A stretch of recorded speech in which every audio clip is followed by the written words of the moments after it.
సభాధ్యక్షత వహిస్తున్న మిత్రులు, ప్రజలు మెచ్చిన జర్నలిస్ట్ సురేందర్ గారికి,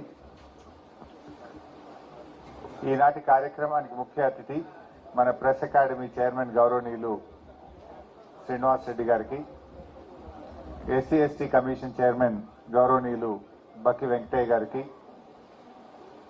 దుబ్బాక శాసనసభ్యులు ఆత్మీయ మిత్రులు కొత్త ప్రభాకర్ రెడ్డి గారికి, అదేవిధంగా గౌరవనీయులు బండారు శ్రీకాంతరావు గారికి, నరేందర్ రెడ్డి గారికి, రామ్మోహన్ రావు గారికి, రంగాచారి గారికి, దయానంద్ రెడ్డి గారికి, గౌరవ శాసనమండలి సభ్యులు ఒంటేరు యాదవ్ రెడ్డి గారికి, మరి మీ అందరికీ ఎంత ఆత్మీయుడో నాకు అంతకంటే ఆత్మీయుడు మరి టీయూడబ్ల్యూజే రాష్ట్ర అధ్యక్షులు మిత్రులు విరాహత్ అలీ గారికి, అదేవిధంగా ఈ కార్యక్రమంలో పాల్గొంటున్న ఎలక్షన్ రెడ్డి గారికి, అదేవిధంగా అరుణ్ గారికి, మరి మధుసూదన్ గారు, ఎల్లారెడ్డి గారు, సత్యనారాయణ గారు, విజయేందర్ రెడ్డి గారు, యాదగిరి గారు, ఎల్లారెడ్డి గారు, ఇంకా ఈ కార్యక్రమంలో పాల్గొంటున్న గజ్వేల్ జర్నలిస్టులు, కార్యక్రమంలో పాల్గొన్నటువంటి మరి బంధుమిత్రులు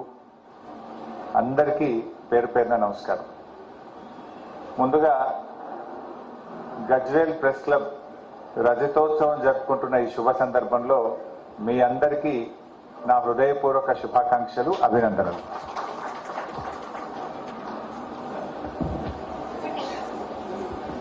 ఒక సందర్భం ఏంటంటే ఈ మధ్యనే బీఆర్ఎస్ పార్టీ కూడా రజతోత్సవం జరుపుకున్నది. అయితే ఈ గజ్వేల్ కు ప్రాతినిధ్యం వహిస్తున్న కేసీఆర్ గారు ప్రాతినిధ్యం వహిస్తున్న గజ్వేల్ ప్రెస్ క్లబ్ కూడా రజతోత్సవం జరుపుకోవడం అనేటువంటిది ఇది ఒక అఫ్కోర్స్ కాకతీయంగా జరిగిన ఇది ఒక గమ్మత్తైనటువంటి సన్నివేశం. ముఖ్యంగా గజ్వేల్ ప్రెస్ క్లబ్ తో నాకు అవినాభావ సంబంధం ఉంది, చాలా దగ్గర సంబంధం ఉంది. అనేక సందర్భాల్లో తెలంగాణ ఉద్యమం జరిగేటప్పుడు ఆ హరిత హోటల్లో కూర్చుంటోళ్ళం, రోడ్డు మీద హరిత హోటల్లో కూర్చొని తెలంగాణ ఉద్యమ తీరుతెన్నులు ఎట్లా ఇంకా ఏం చేయాలి, ఉద్యమాన్ని ఎట్లా ఉధృతం చేయాలి అనడంలో గజ్వేల్ జర్నలిస్టుల పాత్ర చాలా గొప్ప పాత్ర.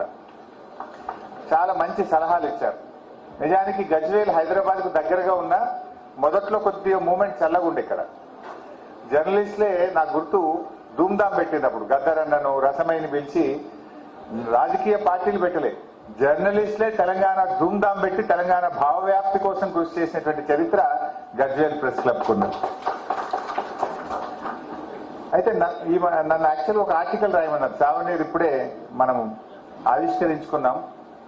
ఈ సావనీర్ తయారు చేసే దాంట్లో భాగంగా నన్ను కూడా ఒక ముందు మాట రాయమని అడిగారు.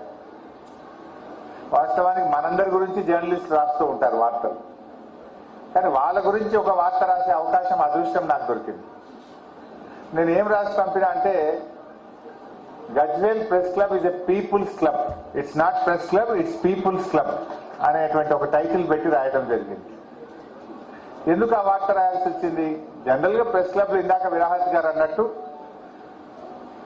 బాగా కష్టపడి పనిచేసినటువంటి జర్నలిస్టులు సాయంత్రం ఒక రిక్రియేషన్ కో, ఎక్స్చేంజ్ ఆఫ్ వ్యూసో, ఒక కొంత ఆట విడుపు కోసం వాళ్ళు సాయంత్రం కలుస్తూ ఉంటారు.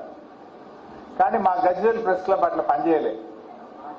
గజ్వేల్ ప్రెస్ క్లబ్ జనం కోసం పనిచేసింది, జన చైతన్యం కోసం పనిచేసినటువంటి press club Gajwel press club. అందుకే గజ్వేల్ జర్నలిస్టులను ఏమంటారంటే జనం మెచ్చిన జర్నలిస్టులు మా గజ్వేల్ జర్నలిస్టులు అనేటువంటి ఒక మంచి పేరు తెచ్చుకున్నారు గజ్వేల్ జర్నలిస్టులు. అయితే నేను ఎందుకు ఇది ప్రెస్ క్లబ్ కాదు పీపుల్స్ క్లబ్ అన్నానంటే నాకు దాదాపు 3 దశాబ్దాల అవినాభావ అనుబంధం ఉంది ఈ జిల్లాలో. రాజకీయాల్లో దాదాపు 30 ఏళ్ల నుంచి 25-30 ఏళ్ల నుంచి ఈ జిల్లా జర్నలిస్టులతో దగ్గరగా పనిచేసినటువంటి అనుబంధం ఉంది. మా సత్యన్న అప్పటి నుంచి చూస్తా ఉన్నా, 25 ఏళ్లకెళ్ళి చూసిన. అప్పుడు ఫస్ట్ లూనా అనేది ఉండే, లూనా మీద వస్తుండే మా సత్యన్న, అప్పటి నుంచి చూస్తున్నా నేను. సో అట్లా 25-30 ఏళ్ళ అవినాభావ అనుబంధం ఉంది గజ్వేల్ ప్రెస్ క్లబ్ తో నాకు. ఈ జర్నలిస్టుల గొప్పతనం ఏంటంటే వీళ్ళు కేవలం వార్తలు రాసే విలేకరులు మాత్రమే కాదు, జన చైతన్యం కోసం, జనం కోసం పనిచేసిన జర్నలిస్టులు గజ్వేల్ జర్నలిస్టులు అని ఎందుకన్నా అంటే నేను దగ్గరగా చూసిన 3 దశాబ్దాలుగా. ఎయిడ్స్ రోగం వచ్చి తల్లిదండ్రులు చనిపోతే 2